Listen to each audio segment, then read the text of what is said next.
सो है दोस्तों, welcome back.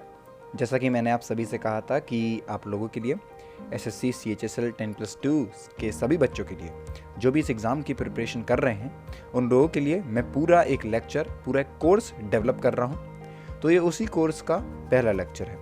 देखिए, आज मैं जो भी बातें आपसे करने वाला हूँ वो सभी आपके एग्ज़ाम पॉइंट ऑफ व्यू से होंगी, और मेरा जो तरीका रहेगा पढ़ाने का वो काफ़ी ज़्यादा फ्रैंक रहेगा। मतलब मैं आपको कोई प्रेशर में यहाँ नहीं पढ़ाने वाला हूँ। ओके, जो मेरी भाषा भी होगी वो भी फ्रैंकली होगी बिल्कुल, तो आपको कोई दिक्कत नहीं होने वाली है। हाँ, मेरी एक आपसे गुजारिश है कि अगर आपको कोई डाउट होता है तो आप वो कमेंट सेक्शन में ज़रूर बताइए मुझे। मैं हर सैटरडे संडे ये सेशन ले लिया करूँगा जहाँ पे आपके सभी डाउट्स को क्लियर किया जा सके। ओके, और अगर आप डाउट नहीं बताएंगे तो मैं सैटरडे संडे को कुछ और ले लिया करूँगा, जिससे कि मुझे ऐसा लगता है कि वो आपके डाउट बन सकते हैं। तो यहाँ पे मैं आपको 100% अपनी जो कोशिश है वो देने वाला हूँ। बस आप लोगों को शेयर करना है, जिससे कि मुझे मोटिवेशन मिले। ज़्यादा लोग देखेंगे तो मुझे अच्छा लगेगा, और मुझे अच्छा लगेगा तो मैं ज़्यादा और अच्छे तरीके से वीडियोज़ को बना सकता हूँ। ओके, तो अब बढ़ते हैं अपने लेक्चर 1 की तरफ। यहाँ पे इंडियन हिस्ट्री का एक पार्ट डिस्कस करूँगा, एशियंट हिस्ट्री। आगे बताता हूँ मैं कि किस तरीके से वो रहेगा। ओके, लेकिन उससे पहले एक चीज़ जानना जो बहुत ज़्यादा ज़रूरी होता है हमारे लिए, वो होता है कि आखिर पिछले सालों में इस टॉपिक से किस तरीके के सवाल आए हैं। मतलब कि मैं यहाँ पे आपको बताऊंगा कि जो कहते हैं ना कि एनालिसिस करते हैं, एनालिसिस किया जाए, या जो टॉपर्स होते हैं अगर आप उनके इंटरव्यू देखेंगे तो वो कहते हैं कि हमने प्रीवियस ईयर पेपर एनालिसिस किया था। तो मैं आपको क्वेश्चन वाइज एनालिसिस करना सिखाता हूँ अभी कि आखिर कैसे करते हैं। ओके दोस्तों, आगे आप लोग खुद भी कर सकते हैं, पर मैं भी कराऊंगा। तो इसी तरीके से जब मैं प्रीवियस ईयर के क्वेश्चन आपको करवाऊंगा तो वहाँ पर भी मैं आपको कुछ इस तरीके से ही फैकल्टी दूंगा अपनी। ओके, तो वो भी आप चीज़ें ध्यान रखिएगा। अब बढ़ते हैं अपनी तरफ और देखते हैं कि वो प्रीवियस ईयर क्वेश्चंस कैसे हैं। 2 क्वेश्चन करवाऊंगा, एक्सप्लेन करूंगा एक एक लाइन, एक वर्ड आपको एक्सप्लेन करूंगा अच्छे तरीके से, जिससे कि आपकी प्रिपरेशन बहुत बेहतर हो सके। मज़ा आने वाला है आपको वीडियो में, इस बात की गारंटी मेरी है। अब बढ़ते हैं भाई। सबसे पहला सवाल, name of the university famous in the post Gupta era was. गुप्त युग के बाद प्रसिद्ध विश्वविद्यालय का नाम डैश था। यहाँ वो नाम पूछा गया है। अब दोस्तों कुछ ऑप्शन आपके सामने लिखे हैं यहाँ पे, कांची, तक्षशिला, नालंदा और वल्लभी। ओके, तो ये कुछ नाम हैं। ये नाम आप लोगों को सुनने में काफ़ी बार आए होंगे। तो देखिए, एग्जाम पैटर्न कुछ इस तरीके से रहता है कि आपसे पूछे गए हैं तो ये जितने नाम है ना, ये जितने भी नाम है, ये सभी के सभी किसी ना किसी टाइम पे यूनिवर्सिटी के रहे होंगे, विश्वविद्यालय के नाम रहे होंगे, और वहीं से इसको लिया गया है। देखिए, अब कुछ और बातें आपको बताने की कोशिश करता हूं मैं यहाँ पे कि राइट ऑप्शन तो आपको पता लग जाएगा, वो काफ़ी आसान है, पर बात ये जानने की बहुत ज़्यादा ज़रूरी है कि आखिर एनालिसिस कैसे करते हैं क्वेश्चन वाइज। अगर आपने यहाँ देखा तो आपको क्या पता चला कि अच्छा, हमने सवाल देखा कि name of the university famous in the post Gupta era was, तो एक सवाल आया है गुप्ता एरा से। अब अगला सवाल किसी और एरा से भी आ सकता है, या फिर कोई राजा राज किया हो उसका रहा हो, या फिर आप कह सकते हैं जो मौर्यन एम्पायर था, कुछ इस तरीके जो एम्पायर रहे हैं उनसे भी सवाल पूछे जा सकते हैं। तो वहाँ पे हमें फोकस करके चलना है। यूनिवर्सिटी पूछी गई है तो इसका मतलब कि एजुकेशन सेक्टर पे ज़्यादा ध्यान दिया जाता है। ओके, तो इस तरीके से एनालिसिस किया जाता है एक क्वेश्चन का। अब इस क्वेश्चन से रिलेटेड नालंदा यूनिवर्सिटी के बारे में है, मतलब कि जो राइट ऑप्शन था यहाँ पे नालंदा हो जाता है। अब उसके बारे में नालंदा यूनिवर्सिटी पे बता दूं मैं आपको कि ये एक बहुत बड़ी बुद्धिस्ट मोनेस्ट्री थी। ओके, जो कि एशियंट किंगडम ऑफ मगध इस टाइम पे बिहार का रहा है वो पोर्शन, मतलब कि ये बिहार में है।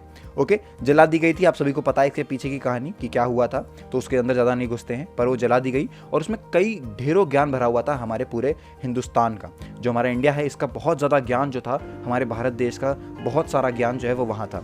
जो हमारे एशियंट रिसर्चर्स थे उनकी जितनी भी रिसर्च थी, जो थ्योरी थी, जो रिपोर्ट थी, वो सभी वहाँ पे बुक के फॉर्मेट में रखी गई थी और वो जला दी गई थी। अगर मैं आपको एक फैक्ट बताता हूँ तो 6 महीने तक वो जो थी वो जलती रही थी। अब सोच लीजिए उसमें कितना ज्ञान रहा होगा, तो ये बात आप समझ सकते हैं। देखिए, मैं बता दूं आपको, ये जो साइट है ये आपकी साउथ ईस्ट जो पटना है उसके पास में एक टाउन है बिहार सारिफ करके, उसके पास आती है। Okay, UNESCO world heritage site का भी इसे दर्जा मिला हुआ है। तो ये सारी बातें आपको नालंदा यूनिवर्सिटी से जाननी बहुत ज़्यादा ज़रूरी थी। अब बढ़ते हैं अगला सवाल। ये भी एक प्रीवियस ईयर क्वेश्चन ही है। ये पूछा गया है कि which statement on the Harappan civilisation is correct. बोला गया है कि हड़प्पा संस्कृति के संदर्भ में निम्नलिखित में से कौन सा कथन सत्य है।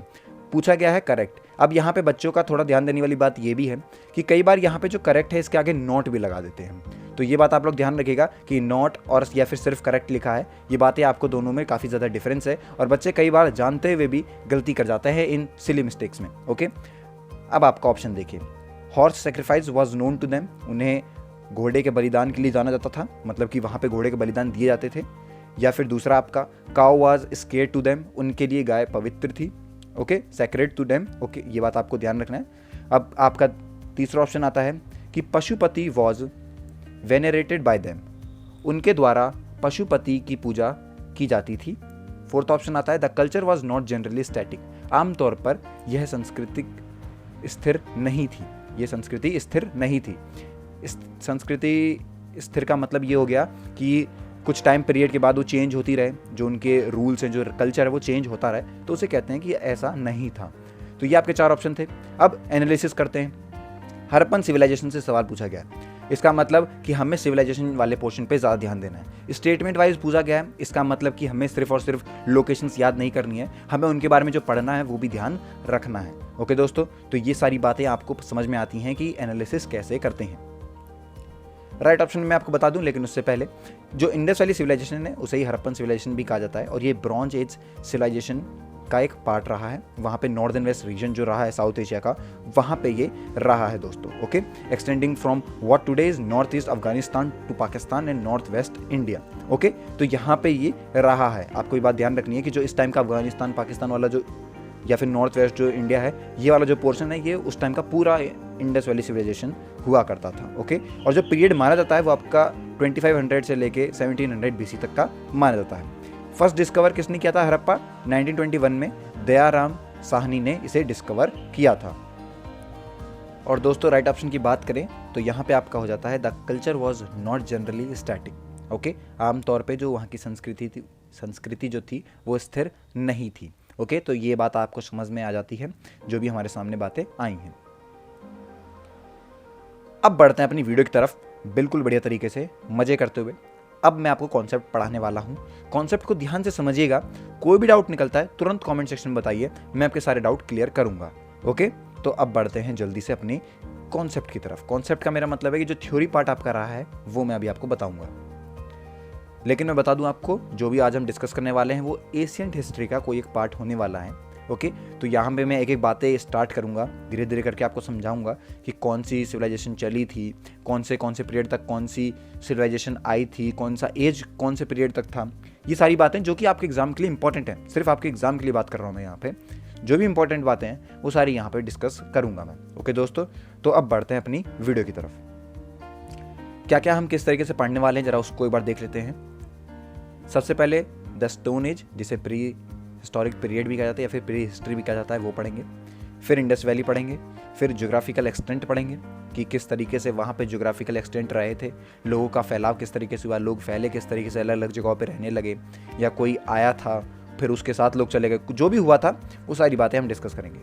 टाउन प्लानिंग कि वहाँ पे लोगों का रहन सहन किस तरीके से था। माना जाता है कि हड़प्पन सिविलाइजेशन सबसे बेहतरीन तरीके से सिविलाइजेशन रही थी, उनका बहुत बढ़िया कल्चर था। जो भी वहाँ पे यूज़ किए गए थे, मतलब टाउन बनाने की जो प्लानिंग रही थी कि नाली बनानी है वहाँ पे, एग्रीकल्चर के लिए क्या रखना है, वो सारी चीज़ें बहुत बेहतरीन थी। उसी तरीके से एग्रीकल्चर भी पढ़ेंगे कि कौन से मेथड वो यूज़ किया करते थे, या फिर जो भी बातें आपके एग्जाम पॉइंट ऑफ व्यू से इंपॉर्टेंट हैं वो। आर्ट एंड क्राफ्ट उस टाइम पे क्या हुआ करते थे वो सारी बातें डिस्कस करेंगे। इकोनॉमिक लाइफ हमें समझना बहुत ज़्यादा ज़रूरी है कि वहाँ पे या फिर उस टाइम पे उनकी आर्थिक स्थिति कैसी थी, वहाँ पे इकोनॉमिक लाइफ किस तरीके से चलाई जाती थी। रिलीजियस लाइफ बहुत ज़्यादा इंपॉर्टेंट हो जाता है भारत जैसे देश के लिए, तो इस पर भी हम लोग फोकस करेंगे। स्क्रिप्ट पढ़ेंगे जो भी हमें वहाँ से मिली हैं या फिर जो भी वहाँ पे देखी गई हैं। और सबसे ज़्यादा इंपॉर्टेंट ये देखेंगे कि आखिर ये जो हड़प्पन सिविलाइजेशन थी इसका एंड कैसे हुआ, ये ख़त्म कैसे हुई या डिके कैसे हुई, गायब कैसे होगी अचानक से। तो वो सारी बातें भी हम लोग पढ़ेंगे अपने इस पूरे एशियंट हिस्ट्री के टाइम पे। ओके, तो ये सिर्फ एशियंट हिस्ट्री का मैंने बताया आपको, इसके बाद धीरे धीरे करके सब कुछ कवर करूंगा। और ये बहुत छोटे छोटे टॉपिक हैं अगर मैं आपको बताऊं, क्योंकि एसएससी सीएचएसएल में इनसे ज़्यादा हार्ड सवाल नहीं पूछ जाते हैं, तो हमें उतना डीप भी नहीं जाना, हमें एक लेवल पढ़ाई करनी है, एग्जाम सेंट्रिक होकर पढ़ाई को करना है। तो उसी तरीके से मैं आपको पढ़ाने वाला हूँ। अब बढ़ते हैं प्री हिस्टोरिक पीरियड की तरफ। देखिए दोस्तों, आप सब जानते हैं कि हमें कैसे पता चला कि हमसे पहले भी कोई लोग रहा करते थे या ह्यूमन बींग्स थे। तो मैं बता दूं आपको कि इंडिया के अंदर जो फॉसिल्स पाए गए थे अर्ली ह्यूमन बींग से, तो वो पाए इंडिया में नहीं गए थे। ये सबसे पहले मैं आपको बता देता हूँ कि the fossils of the early human being have not been found in India. सबसे पहले इंडिया में नहीं पाए गए थे, पाए तो गए थे इंडिया में, वो मैं बताऊँगा अभी आपको। पर सबसे पहले पाए गए थे अफ्रीका के अंदर, और वहाँ पे बताया जाता है कि ये फॉसिल्स थे 2.6 मिलियन ईयर्स, मतलब कि 26 लाख साल पहले के। ओके, उसके बाद क्या हुआ कि वही बताया जाता है कि वो जो थे अफ्रीका वाले वो सेटल हो गए बाद में इंडिया में आके। इस तरीके से बोला जाता है कि अफ्रीका वाले चले होंगे, फिर वो इंडिया में आ गए तो वो वहीं पे सेटल हो गए। ऐसे नहीं कहा गया कि अलग तरीके से भारत के अंदर ही उत्पत्ति हुई, ज़मीन से इंसान निकले, ऐसा कुछ नहीं। जो अफ्रीका वाले थे वही सेटल हो गए भारत में आके घूम फिर के, क्योंकि खाना चाहिए था उन्हें, वो घूम रहे थे, उतनी ज़्यादा नॉलेज नहीं थी उनको, तो वो घूम घूम के इंडिया में बस गए थे। अभी मैं बताऊँ आपको तो इंडिया के अंदर क्या हुआ था, कुछ दिनों पहले की बात है। यहाँ पे आर्टिफैक्ट्स पाए गए थे बोरी के अंदर। बोरी एक जगह है महाराष्ट्र में, वहाँ पे जो ह्यूमन बींग्स थे उनकी अपीयरेंस पाई गई थी, और बताया जाता है कि 1.4 मिलियन ईयर्स एगो पहले की बात है ये, मतलब कि 14 लाख साल पहले की बात बताई जाती है जब इंडिया में ये पाए गए थे। और ये अब पाए गए थे, पर सबसे पहले बताए जाते हैं कि अफ्रीका के अंदर जो पाए गए थे वो 26 लाख साल पहले की बात थी, और इंडिया के अंदर 14 लाख साल पहले वाले बात यहाँ पे करी जाती है। ओके दोस्तों, तो ये बातें आपको समझनी बहुत ज़्यादा ज़रूरी है कि कितने साल से या फिर ह्यूमन बीइंग की उत्पत्ति कैसे हुई, हमें कैसे पता चला कि वो कितने ज़्यादा पुराने थे। तो ये कुछ डाटा है जो आपको ध्यान तो नहीं रखने हैं, लेकिन जानना ज़रूरी है। नेक्स्ट आता है, ये सबसे ज़्यादा इंपॉर्टेंट है कि किस तरीके से जो पीरियड रहे थे प्री हिस्टोरिक के, वो डिवाइड करे गए थे। सबसे पहले पैलियोलिथिक पीरियड जो कि आपका 2 मिलियन BC से लेकर 10,000 BC तक रहा था। मेसोलिथिक पीरियड जो कि आपका 10,000 BC से 8,000 BC तक। नियोलिथिक आपका 8,000 BC से 4,000 BC तक, और फिर आपका कैलोकोलिथिक पीरियड जो कि आपका 4,000 BC से 1,500 BC तक, और आयरन एज 1,500 BC से 200 BC तक। तो ये सभी एजेस आपको ध्यान में रखने हैं। ओके, याद हो सके तो बढ़िया बात है, पर इंपॉर्टेंट आपका मेसोलिथिक और नियोलिथिक हो जाता है, क्योंकि इनमें ही काफ़ी ज़्यादा हमें देखने को चीज़ें मिली थी। उसके बाद आयरन एज इंपॉर्टेंट है हमारे लिए। अब देखिए सारी इन्फॉर्मेशन मैं आपको बताता हूँ। जो पैलियोलिथिक के जो लोग थे वहाँ पे जो रहते थे वो बेसिकली हंटर्स रहा करते थे। उन्हें जो भी काम करना होता था तो वो हंटर्स रहा करते थे। उस टाइम पे तो इतनी ज़्यादा नॉलेज नहीं थी लोगों का एवोल्यूशन वाला टाइम चल रहा था, लोग बन रहे थे, तो उस तरीके से वहाँ पे वो सिर्फ हंटिंग किया करते थे। कुछ दिनों बाद क्या हुआ, धीरे धीरे करके लोगों के पास एग्रीकल्चर की नॉलेज आती है, उसके बाद फायर के बारे में पता चलेगा, पॉटरी बनाएंगे, वो इस तरीके से काम किए जाते थे। लेकिन उस टाइम पे उनके पास इस तरह की नॉलेज नहीं थी। ओके, ये बाद में आई थी उनके पास जब मेसोलिथिक पीरियड आया था उस टाइम पे। ओके दोस्तों, तो ये बात आपको ध्यान रखनी है कि उस टाइम पे पैलियोलिथिक टाइम पे लोगों को सिर्फ और सिर्फ हंटिंग आती थी, जिससे वो फूड गैदर किया करते थे। ओके, या फिर पेड़ से तोड़ लिए फल, इस तरीके से बातें बिना नॉलेज के, क्योंकि काम चल रहे थे। और उस टाइम के जो लोग रहा करते थे, जो उस टाइम पे लोग रहा करते थे, तो वो लोग क्या क्या करते थे आपको मैं बता दूं सबसे पहले, या फिर उनका नाम जो था वो उनका नाम था क्वाडजाइट मैन। ओके, तो इस तरीके से उनको नाम दिया गया था। मेसोलिथिक पीपल जो थे वो हंटिंग, फिशिंग और फूड गैदरिंग के काम किया करते थे, और इस तरीके से उनका काम चला करता था। At a later stage they also domesticated animals, मतलब कि पशुपालन भी शुरू हो गया था मेसोलिथिक पीपल्स के लिए। वहाँ पे लोगों के पास थोड़ी नॉलेज आई, जब थोड़ा घूमा होगा उन्हें पता चला होगा भाई कि अच्छा इस तरीके से पाल भी सकते हैं। अब गाय को बार बार ढूंढने से अच्छा गाय को पालना शुरू कर दो, अपने पास रखो उसे, जब भी ज़रूरत पड़े तो उसका यूज़ कर लो। दूर दूर जा रहे हैं तो वहाँ पे सामान ढोने के लिए बैल रख लो, जो भी जिस तरीके के उनके पास एनिमल्स रहा करते थे उन्हें रख लिया। ओके, और बकरियां रख ली जिससे दूध निकाला जा सके, या फिर उनके जो उनसे खाया जा सके, हंटिंग करी जा सके, तो उनको पास में रख लिया। तो इस तरीके से जो बातें थी वो चलती हुई आ रही थी। मेसोलिथिक एज में क्या हुआ था, हमें काफ़ी सारे टूल्स मिले थे, जैसे कि आप डायग्राम में देख सकते हैं। तो यहाँ पे जो टूल्स देखे गए थे, पत्थर से बने हुए नोकीले खंजर थे, या फिर नोकीले पत्थर थे। तो इस तरीके की चीज़ें वहाँ पे देखी गई थी, क्योंकि उनके पास ज़्यादा नॉलेज तो है नहीं अब भी, और उनको सिर्फ और सिर्फ पत्थर दिखता है, तो वो पत्थर से क्या देखते होंगे, भाई नोकीला कर लो तो जल्दी मर जाता है। तो बस इतना उन पास ज्ञान था, तो नोकीला कर देते थे, मारते थे, हंटिंग करते थे, और अपने जो भी उनकी लाइफ चल रही थी उसे चला रहे थे। तो इस तरीके से कुछ चल रहा था पैलियोलिथिक और मेसोलिथिक के टाइम पे। ओके, नेक्स्ट आता है जो इंडिया का आदमगढ़ मध्य प्रदेश के अंदर और बैगौर जो है राजस्थान के अंदर, वहाँ पे क्या देखा गया कि डोमेस्टिक जो एनिमल, मतलब डोमेस्टिकेशन ऑफ एनिमल्स को, पशुपालन को वहाँ पे देखा गया था। सबसे पहले जो एविडेंस पाए गए थे वो ये दो जगह थी, आदमगढ़ मध्य प्रदेश के अंदर और बागर जो है राजस्थान के अंदर, इन जगहों पे पाया गया था। अब क्या है, जो पैलियोलिथिक और मेसोलिथिक एजेस के हैं वो पेंटिंग क्या करते थे, जिससे कि हमें उनके बारे में और ज़्यादा जानकारी मिली। जब हमने चीज़ों को देखा तो वहाँ पर हमें एक साइट मिली थी जो कि आपकी भीमबेटका है मध्य प्रदेश के अंदर। वहाँ पर हमें प्री हिस्टोरिक पेंटिंग्स काफ़ी ज़्यादा मिली, जैसे कि आप यहाँ पर देख सकते हैं। तो इस तरीके से कुछ चित्र बने हुए थे, वहाँ की केव्स के अंदर, तो ये बात आपको ध्यान रखनी है कि वहाँ की केव्स के अंदर ऐसे चित्र बने रहते थे, तो उससे हमें स्टोरी पता चलती थी, अच्छा वाकई में क्या हो रहा है, ये लोग किस तरीके से काम किया करते थे, क्योंकि एक आध चित्र नहीं रहता था, बहुत बड़े बड़े चित्र कई कई किलोमीटर तक बनते रहते थे। तो इस तरीके से केव उनकी है, वहाँ वो रह रहे हैं, रात दिन अपनी बिता रहे हैं, तो कुछ ना कुछ करते थे वो, तो वो इस तरीके से जैसा देख रहे हैं वैसा कोशिश करते थे बनाने की, तो वहाँ हमें पता चलता है इसके बारे में। दोस्तों इसी में मैं आपको एक बात बताना चाहूँगा कि एक जगह है कि बुरजाहू, इस एक जगह नाम है, वहाँ पे क्या हुआ करता था कि जो डोमेस्टिक डॉग हुआ करते थे, अगर मान लीजिए मेरे पास कुत्ता है, तो अगर मैं उसका मास्टर रहा हूँ और अगर वो कुत्ता, मैं मर जाता हूँ, कुत्ता नहीं, अगर मैं मर जाता हूँ और मेरे मरने के बाद अगर मेरा कुत्ता जीता है तो उसे भी मेरी ग्रेव्स के साथ जला दिया जाएगा। तो इस तरह की कुछ कहानियाँ वहाँ पे रहा करती थी, ये भी हमें पता चला है इनसे ही। आगे मैं बताऊँगा आपको किस तरीके से हमें पता चला है वो सारी बातें, लेकिन ये एक फैक्ट था तो जो मैंने आपको बताना चाहा था। तो ये सारी बातें आपको ध्यान रखनी है कि इंडिया में कहाँ कहाँ पाए गए थे और किस किस तरीके से बातें चलती हुई आ रही थी। अब बढ़ते हैं आगे।